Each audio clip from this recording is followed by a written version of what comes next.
Hey y'all, Mr. Tolly here. You might be wondering, what could this possibly be?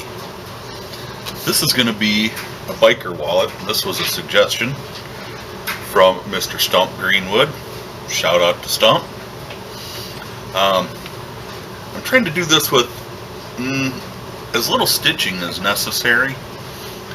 There's going to be 4 pockets in it for cards, which most biker wallets don't have.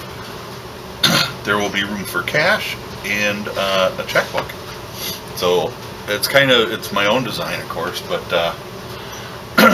it is what it is. I'm going to cut out one piece. We're going to put a fold and another fold, and there will be, well, it'll go this way.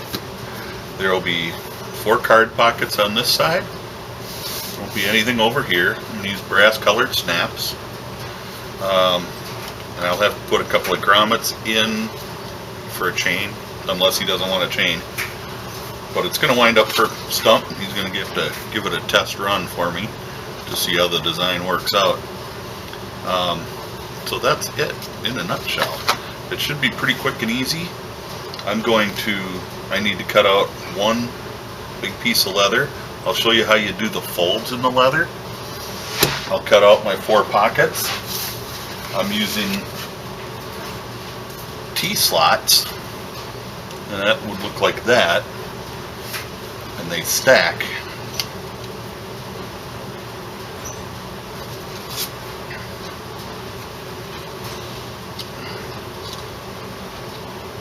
Kind of like so. And then the bottom pocket is just a pocket looking. I got a little scallop on the top here so you can reach in and get your cards easier. So it'll all stack together like that. So you'll have a slot and a slot and a slot and a slot. 4 slots for cards. It should be pretty awesome. We'll see when it's done, I guess. I can't make any promises, but we'll see what it looks like when it's done.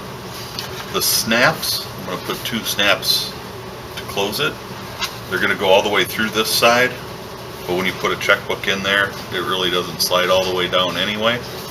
So we should be good. I'm going to go all the way through both pieces there. This side, I'm just going to go through the one side of the leather. So this side will have nothing showing. So, let me get the pieces cut out, and we'll get back. Should be a good project to ring in the new year. Alright, I've got all my pieces are cut out, my pattern pieces away, my pencil away. I thought about doing some carving on here since it's got such a nice place. I looked at this pattern, which is just simply a couple of roses and stem, and I looked at this pattern, which is just a repeat. Let's see. And I hadn't, I don't know. I don't think I'm going to put anything on it. I'm going to try to put these videos up as I'm working on this. So you might notice some big gaps between some of the videos. That's just because of my work schedule. A lot of times I'll do all these and upload them every couple of days. Or upload one piece every couple of days. One of the first things I'm going to have to do is sew all my pockets on. That'll have to be stitched on. But before I do that, if I'm going to do any carving, I want to do that now before I have anything else in my way. But I don't think I'm going to. This is really fairly thin leather. It's sturdy stuff. I mean, it's good strong leather, but it is kind of thin for carving. So I'm probably not going to until I have more time to experiment with carving on this leather. Yeah. So there, I'm going to go ahead and do this. My maker's mark, I usually will put on one of the pockets. So I'll put that on the bigger pocket. Just because it's got to go on there sooner or later.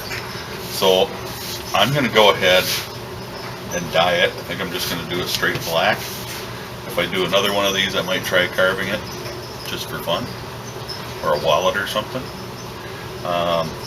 and I'll show you how that's done. Or how I do it anyway. I don't do things like everybody else, remember. So, I'm going to go ahead. I did mark my fold lines in here. But I'm going to lose those marks, I suppose, when I dye it. But it is what it is. I wouldn't have to dye any of the insides here. I really would just need to dye this middle part. Because that's all you're really going to see. Everything else is inside. But just for consistency's sake, I want to dye the whole thing. So I am just going to go with the black.